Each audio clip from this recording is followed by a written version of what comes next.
Good evening, you're watching the news on Croatian television. With the narrowest of margins, MPs today appointed a new parliament speaker, Gordan Jandrokovic of the HDZ. Jandrokovic replaces Most's Božo Petrov, who resigned after yesterday's failed vote of no confidence in Finance Minister Zdravko Marić. With the election of a new parliament speaker, the conditions are in place for the continued work of this Assembly of Parliament, which has always been the focal point of Croatian statehood, political stability, and the democratic legitimacy of the elected members of Parliament. This was the first step, and after the local elections, I expect the Prime Minister to present to the Parliament his candidates to fill the vacant ministerial posts in his cabinet. Earlier today, President Kolinda Grabar-Kitarović held informal consultations with independent MPs and representatives of all political parties in Parliament. First, a significant majority of MPs said they were opposed to early elections.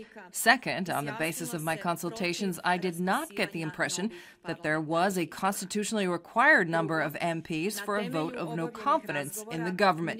Third, I appealed to the Prime Minister that he, as soon as possible but within a reasonable time frame, present to Parliament his candidates to fill the vacant ministerial posts, so as to remove any doubt as to the existence of a parliamentary majority. During his visit to Austria today, Prime Minister Andrej Plenković said that he would present his ministerial candidates to Parliament immediately following the upcoming local elections. I said last week what we are doing now is a reconfiguration exercise of the parliamentary majority. While we are speaking today here, the new president of the Croatian Parliament with the new majority will be elected. In 17 days we will have the local elections. My idea is to present the new ministers to the Parliament for the approval after the local elections. And if there are snap elections, I will win. The Prime Minister met with Austrian Chancellor Christian Kern in Vienna today, both of whom expressed support for continued EU enlargement in Southeast Europe. Meanwhile, Finance Minister Zdravko Marić participated in a conference on Croatia's money market in Opatija today. Addressing the current political situation in the country, he said the government would continue to function normally and that he will continue to do his job as Finance Minister. It's difficult for me to judge at this time how people feel about me. What I can say is that so long as I am Finance Minister, I will do my job to the best of my abilities. As for everything else, we'll have to wait and see. The deadline for those running in the May 21st local elections to submit their candidacies expired last night. The State Electoral Commission now has 48 hours to review and publish the verified candidate lists. The official campaign period will begin at midnight on Sunday. Croatian voters will choose county prefects, mayors, district governors, and their deputies, as well as local assemblies in 428 districts, 127 cities, 20 counties, and the city of Zagreb. A runoff is scheduled for June 4th. Hungary's OTP Bank has announced that it has acquired a 100% stake in Splitska Banka. OTP's market share now stands at 11%, making it the fourth largest bank operating in Croatia. The process of integrating the two banks will last until the summer of 2018, according to OTP officials. OTP's chairman and CEO, who is also the vice chairman of the board of directors of the Hungarian oil group MOL, was asked to comment on the ongoing INA MOL case.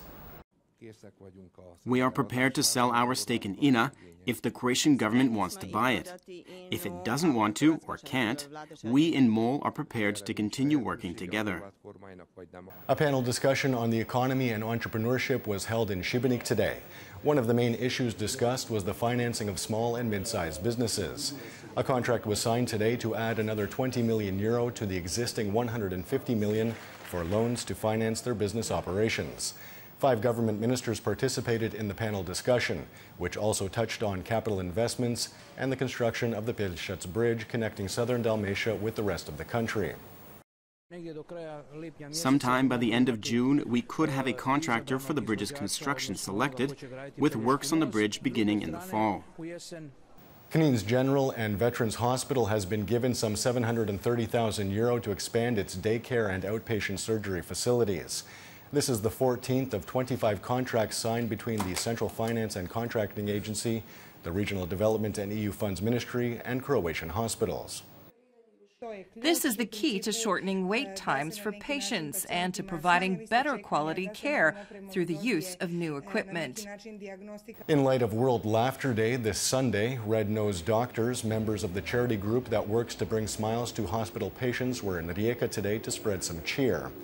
The organization has visited more than 74,000 children and adults in institutional care over the past 7 years. Taking a quick look at sports, in the 32nd round of play in the domestic football league, Dinamo Zagreb beat Inter Zaprešić 3-0 yesterday. With a game in hand, Rijeka is first in the standings with 79 points. Dinamo is second with 74. The round will continue on Saturday with Rijeka playing Lokomotiva and Hajduk playing Osijek. On Sunday, Slaven Belupo faces Istra while Cibalia takes on Split.